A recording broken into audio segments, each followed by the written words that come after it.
ये मेरे पास एक वोल्टास वेको की डबल डोर की फ्रिज है, ठीक है। और इसमें जो कंप्रेसर लगा है वो नॉन इन्वर्टर का है। और इसमें जो सप्लाई जाती है ये यहाँ से कंट्रोल पीसीबी से जो ब्लैक कलर का वायर है ये कंप्रेसर के लिए सप्लाई आउट होती है। तो अभी इसमें हम चेक करेंगे कि यहाँ पर जो कनेक्टर्स लगे हैं उसमें कौन कौन सी सप्लाई इन होती है और इसमें कौन कौन सा वायर लगा है और जितने भी वायर लगे हैं इसमें कौन से पार्ट के लिए सप्लाई जाती है, हम 1 बाय 1 करके चेक करेंगे। तो सबसे पहले इसका 3 पिन टॉप देखते हैं। ये 3 पिन टॉप है जो हम सॉकेट में इन करते हैं। तो इसमें लाइन, न्यूट्रल एंड अर्थिंग है। तो इसकी जो मेन सप्लाई होती है यहाँ से डायरेक्ट होके या KN5 में आती है। इसमें यहाँ पर आप देख सकते हो तो KN5 में टोटल जितने भी वायर कनेक्ट हैं सब में AC सप्लाई होगी यहाँ पर इस तरीके से। तो ये पहला वायर जो है ये मेन सप्लाई का न्यूट्रल है और दूसरा वायर जो है ये ब्राउन कलर का ये लाइन है और ये तीसरा जो ब्लैक कलर का वायर है ये यहाँ से कंप्रेसर के लिए सप्लाई जाती है और ये जो येलो कलर का वायर है ये हीटर के लिए कनेक्टेड है और यहाँ पर ये जो रेड कलर का है ये आयोनाइजर के लिए है जिसकी वजह से फ्रिज में स्मेल वगैरह नहीं आती। ये KN5 कनेक्टर हो गया। अब हम बात करते हैं कनेक्टर नंबर KN4 पे। तो यहाँ पर आप दिखाइए थोड़ा सा KN4, इधर देखिए KN4 लिखा है, कनेक्टर नंबर KN4। तो इस KN4 में जितने भी वायर कनेक्ट हैं यहाँ पर इस तरीके से आप देख सकते हो, जितने भी वायर कनेक्ट हैं सब में DC सप्लाई है 5 वोल्ट। तो इसके जो दोनों वायर ये हैं वायलेट और येलो कलर के, ये डोर सेंसर के लिए लगाए गए हैं। और यहाँ पर आप देख सकते हो ये ग्रे कलर का जो स्लीव बन के आई है यहाँ पर, ये दोनों वायर हैं फ्रीजर कॉइल टेम्परेचर सेंसर। ये फ्रीजर कॉइल पे गया है। और ये दोनों ग्रीन कलर के जो वायर हैं ये फ्रीजर एयर सेंसर में है। फ्रीजर कंपार्टमेंट में जो एयर सेंसर लगा है उसके लिए ये 2 वायर आ गए। अब बाकी ये 4 वायर बचते हैं। ये जो स्लीव लगी हुई वायर आई है, एक पिंक कलर और एक ग्रे कलर की, ये आई है रेप कंपार्टमेंट का कॉइल टेम्परेचर सेंसर। और ये दोनों जो ब्राउन कलर के वायर हैं ये रेप कंपार्टमेंट के एयर टेम्परेचर सेंसर के लिए लगाई गई है। तो कनेक्टर KN4 में टोटल जितने भी वायर कनेक्ट हैं उसमें से 2 वायर हैं डोर सेंसर के लिए और जो 8 वायर्स हैं वो हैं सेंसर के लिए, 4 सेंसर के लिए। ओके, तो इसमें टोटल 5 वोल्ट DC आती है।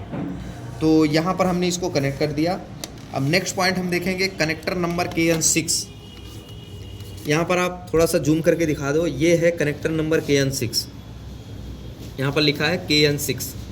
ओके, तो अब इसमें KN6 में जितने भी वायर कनेक्ट हैं इसमें 12 वोल्ट की DC सप्लाई आएगी।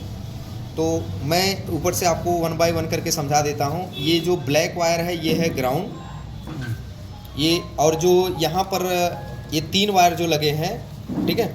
और ये जो पिंक कलर की वायर है ये है फ्रीजर फैन का फीडबैक और ये जो ब्लू वायर लगी है ये है पॉजिटिव 12 वोल्ट DC सप्लाई। तो ये 3 वायर फ्रीजर फैन के लिए हो गए। और ये ग्राउंड और ये रेड वायर, और ये ग्राउंड जो रेड वायर है ये है रेफ कंपार्टमेंट के फैन के लिए। इस पे से ग्राउंड सप्लाई और इस पे से 12 वोल्ट DC सप्लाई आउट होगी। और ये 2 वायर जो बचते हैं, एक ग्राउंड और ये एक ऑरेंज कलर का, ये है डोर लाइट। जब हम डोर को ओपन करते हैं तो जो लाइट जलती है वो 12 वोल्ट DC सप्लाई पे काम करती है। तो ये इसके सभी वायर इसमें कनेक्टेड हैं। नेक्स्ट यहाँ पर आपको मैं दिखा दूँ कि ये 4 वायर जो यहाँ पर लगे हुए हैं ये है डिस्प्ले का कनेक्टर। देख सकते हो आप यहाँ पर 1, 2, 3 एंड 4, ये चारों वायर डिस्प्ले के लिए गए हैं, जिसमें 2 सप्लाई प्लस माइनस की होती है और डेटा ट्रांसफ़र के लिए 2 वायर यूज़ की गई है। ये 5 वोल्ट DC सप्लाई यहाँ से आउट होती है जो डिस्प्ले के लिए सप्लाई जाती है। इसके बाद नेक्स्ट हम यहाँ से पार्ट की टेस्टिंग देख लेते हैं कि फ्रिज में लगे सभी पार्ट की टेस्टिंग हम यहाँ से कैसे करते हैं। तो सबसे पहले मैं आपको मेन सप्लाई बता देता हूँ यहाँ पर कैसे हम चेक कर लेते हैं इसको। तो एक ज़रा सा हेल्प करो, इसको पकड़ो आप। मेन सप्लाई चेक करने के लिए यहाँ पर मीटर को मैं बजर मोड पे सेट कर लूँगा और बजर चेक कर लूँगा इस तरीके से। ये देखिए बजर आ रहा है।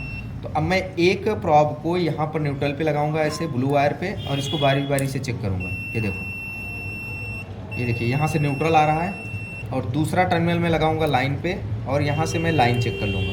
ये देखिए लाइन न्यूट्रल यहाँ पर आ गई, ठीक है। अब इसमें जो कनेक्शन होता है हीटर के लिए, इसमें फ्रिज में 2 हीटर लगाए गए हैं। मैं अभी आगे आपको दिखा देता हूँ। 2 हीटर लगाए गए हैं, एक है कॉइल हीटर और एक है प्लेट हीटर। पहले मीटर को ओम की रेंज पे सेट करेंगे। मीटर को ओम की रेंज पे सेट करने के बाद इस तरीके से, तो मीटर का एक प्रॉब हम करेंगे न्यूट्रल पे कॉमन। यहाँ पर देखिए अभी हमने न्यूट्रल चेक किया था, ब्लू वायर जो है इसका न्यूट्रल है, एक पे हमने न्यूट्रल कर दिया और दूसरे को हम कनेक्ट करेंगे हीटर वाले वायर पे।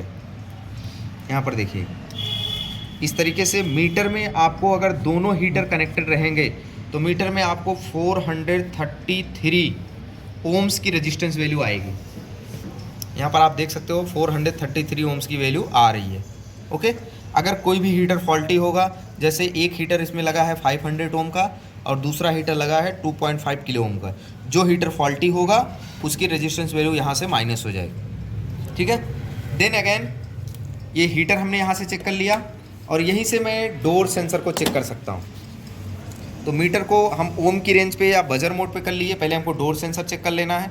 तो एक को मैं पिंक वायर पे कनेक्ट किया और दूसरे को मैं वायलेट पे कनेक्ट किया। ये देखिए बजर आ रहा है अभी, कंटिन्यूटी।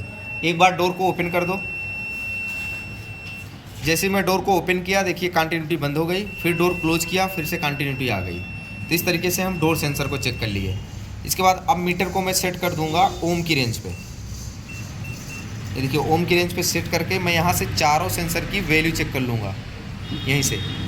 तो एक को मैं लगाया फ्रीजर के सेंसर के, कॉइल सेंसर के एक टर्मिनल पे और दूसरे को लगाया दूसरे टर्मिनल पे। ये देखिए मीटर में दिखाइए 17.10 अभी फ्रीज चल रही थी, जिससे कि वहाँ का कॉइल का टेम्परेचर डाउन हो गया और सेंसर की रेजिस्टेंस वैल्यू बढ़ गई। ओके, और दूसरे सेंसर को दिखाता हूँ। ये जो ग्रीन कलर के वायर हैं, एक को यहाँ पर लगाया दूसरे को यहाँ पर लगाया।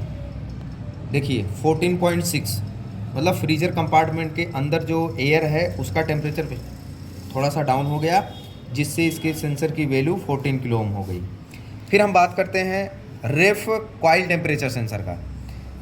इसमें हम जब टर्मिनल को कनेक्ट करेंगे प्रॉब को, तो इसमें आप देखिए कॉइल टेम्परेचर सेंसर की रेजिस्टेंस वैल्यू 11.31 किलो ओम। ठीक है, इसके बाद रेफ कंपार्टमेंट के एयर टेम्परेचर सेंसर का जो रेजिस्टेंस वैल्यू है उसको भी हम यहीं से चेक कर पा रहे हैं 0.94 किलो ओम। तो अब इसमें अगर जो भी सेंसर फॉल्टी होगा उसकी रेजिस्टेंस वैल्यू यहाँ पर शो नहीं करेगी। ओके, ये सेंसर हमने चेक कर लिया सभी पार्ट यहाँ से।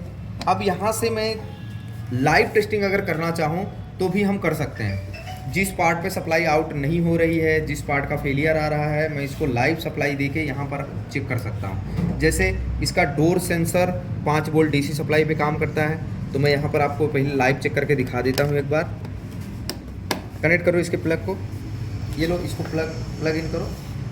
मीटर को अब मैं सेट करूँगा डीसी वोल्ट पर। ये देखिए डीसी रेंज पे मैं सेट कर लिया, ये डीसी मीटर में दिख रहा है। अब मैं क्या करूँगा, अगर डोर सेंसर की प्रॉब्लम आ रही है, आपने डोर सेंसर भी चेंज कर दिया फिर भी वो सॉर्ट आउट नहीं हो रही है प्रॉब्लम, और आपने कंटिन्यूटी भी चेक कर ली, तब आपको यहाँ पर डीसी 5 वोल्ट चेक करना है, pin number 1 and pin number 3। ये इस तरीके से देखिए मीटर में दिखाइए, देखिए 4.7 वोल्ट आ रहा है, राइट ना। ये देखिए 4.7 वोल्ट आ गया, मतलब 5 वोल्ट आ गया। इसी प्रकार से आप सेंसर का वोल्टेज भी चेक कर सकते हो। यहाँ पर ज़रा दिखाइएगा, एक तरफ से दो टर्मिनल को मैं चेक करूँगा। इधर देखिए 2 टर्मिनल को लगाया, अब इसमें सेंसर में दिखाइए, देखिए 4.8 वोल्ट आ रहा है। 1 मिनट होल्ड रखिए, 4.8 वोल्ट आ गया। क्लियर, ऐसे दो टर्मिनल को करके हम सेंसर की सप्लाई भी चेक कर सकते हैं, क्योंकि ये कनेक्टर नंबर KN4 है, इसमें सभी पिनों पर 5 वोल्ट की डीसी सप्लाई आउट होती है। फिर हम आगे इसको कनेक्ट कर देंगे। ठीक है, इसको कनेक्ट करने के बाद यहाँ से जो कनेक्टर नंबर KN6 है, इसमें टोटल डीसी सप्लाई 12 वोल्ट आएगी। तो मैं एक लाइट का आपको वोल्टेज चेक करके दिखा रहा हूँ। एक को हमने कर लिया ग्राउंड ब्लैक वायर पे, और दूसरा अभी देखिएगा मैं लाइट वाले टर्मिनल पे लगा रहा हूँ। यहाँ पर देखिए 2 पिनों पे लगा दिया, लेकिन अभी वोल्टेज नहीं है। अब डोर पे कब सप्लाई, जब मैं डोर को ओपन करता हूँ तभी लाइट इसकी ऑन होती है। डोर को ओपन करो, देखिए जैसे ही मैं डोर ओपन किया यहाँ पर सप्लाई आ गई। फिर डोर क्लोज करो, जैसे ही डोर क्लोज किया ये सप्लाई हट गई, क्योंकि लाइट तभी ऑन होती है जब हम डोर को ओपन करते हैं। तो इस तरीके से आप ओपन करके डोर क्लोज करके आप यहाँ की सप्लाई को चेक कर सकते हो। ओके, नेक्स्ट इसके बाद इसी तरीके से आगे नेक्स्ट वीडियो में है, वहाँ से जाके देख सकते हो कि इस फैन की सप्लाई को और इसका फीडबैक हम कैसे चेक करते हैं। लेकिन अभी यहाँ पर मैं चेक करा के आपको दिखाता हूँ हीटर की सप्लाई पीसीबी हीटर के लिए सप्लाई आउट कर रही है कि नहीं कर रही है, उसके लिए हमको क्या करना होगा, मीटर को एसी रेंज पे सेट करना होगा। अभी देखिए मीटर को एसी रेंज पे सेट कर दिया और एक प्रोब को मैं न्यूट्रल कर लिया। यहाँ पर देखिएगा ब्लू वायर पे लगा दिया और दूसरा येलो वायर पे लगा दिया। ये देखिए इस तरीके से दिखाइएगा मीटर में। अभी यहाँ पर कोई सप्लाई नहीं दिख रही है। मैं जैसे मेन पावर को स्विच ऑफ और ऑन करूँगा, जैसे ही पीसीबी हीटर को सप्लाई देगी तो यहाँ पर आपको एसी वोल्टेज दिख जाएगा। ऑन ऑफ करो ज़रा, अभी रुको 1 मिनट, हाँ ऑन करो। अभी देखिएगा मशीन को ऑन किया, अभी यहाँ पर आपको वोल्टेज दिखेगा। जैसे पीसीबी हीटर के लिए सप्लाई आउट करेगी तो यहाँ पर आपको वोल्टेज दिख जाएगा। देखिए ये आया वोल्टेज और फिर ऑफ हो गया। तो इस तरीके से हम पीसीबी का आउटपुट वोल्टेज चेक कर सकते हैं। और दूसरा तरीका है हीटर कनेक्ट है कि नहीं है, या फिर पीसीबी हीटर से मतलब वायर कनेक्टेड है कि नहीं है, उसको हम एम्पियर रेंज पे भी चेक कर सकते हैं। जैसे मीटर को हमने एम्पियर रेंज पे सेट कर लिया, यहाँ पर ये देखिए एम्पियर की रेंज सेट किया, और ये जो हीटर का येलो कलर का वायर है इसमें हमने क्लैम कर लिया। ये क्लैम करके ऐसे मैं रखूँगा और फिर से मशीन की सप्लाई को ऑन ऑफ करूँगा। ऑफ किया और जैसे मैं ऑन करूँगा यहाँ पर सप्लाई आउट होगी तो इसमें कुछ करंट कंज्यूप्शन आपको दिखेगा। ऑन करिए, देखिए अभी यहाँ पर 0 एम्पियर है। अभी पीसीबी हीटर को सप्लाई आउट देगी, इसके बाद यहाँ पर जैसे ही हीटर पावर को कंज्यूम करेगा, देखिए यहाँ पर 0.47 एम्पियर यहाँ पर आपको करंट दिख गया। इसका क्या मतलब हुआ कि पीसीबी भी ओके है और हीटर भी पीसीबी से कनेक्ट है, तभी यहाँ पर करंट कंज्यूशन दिखा। तो क्या इस तरीके से हर एक पैरामीटर को हम यहीं पीसीबी के तरफ से ही चेक कर सकते हैं। इसमें जो फंक्शनल पार्ट हैं जैसे कि सेंसर हो गया, डोर सेंसर हो गया, फ़ैन हो गया, डोर लाइट हो गई, हीटर हो गया और मेन सप्लाई के पार्ट हो गए। ओके, अब मैं बात करता हूँ लास्ट में कंप्रेसर के लिए, कि जो ये ब्लैक कलर का वायर है इसको यहाँ से कंप्रेसर के लिए सप्लाई आउट हो रही कि नहीं हो रही है। तो मैं मीटर को सबसे पहले एसी रेंज पे सेट कर लूँगा, ठीक है। तो एक प्रोब को मैं ब्लू वायर पे कनेक्ट करूँगा, यहाँ पर एक को ब्लू वायर पे लगा दिया, अच्छे तरीके से आपको कनेक्ट करना है। और दूसरा मैं लगाऊंगा ब्लैक वायर पर, यहाँ पर देखिएगा ब्लैक वायर पे जैसे ही कनेक्ट करूँगा पीसीबी कंप्रेसर को चलाने के लिए सप्लाई आउट करेगी, तब आपको मीटर में देखना है। देखिए यहाँ पर 233 वोल्ट आ गया, ये देखिए 233 वोल्ट। यहाँ से सप्लाई अगर आउट हो रही है तो पीसीबी ओके है। फिर नीचे का दिखाइएगा, नीचे कंप्रेसर के पास रिले ओएलपी लगा है, हमको उसको चेक करना पड़ेगा। यहाँ से इसे थोड़ा सा दिखाइए, ये नॉन इन्वर्टर कंप्रेसर है, इसमें रिले एंड ओएलपी लगाया गया है। ओके, ऊपर करो। इस तरीके से पीसीबी के हर एक फंक्शनल पार्ट और पीसीबी का आउटपुट वोल्टेज हम यहीं से चेक कर सकते हैं। बस आपके पास एक अच्छा मीटर होना चाहिए और उसकी रीडिंग आपको समझ में आनी चाहिए। ओके।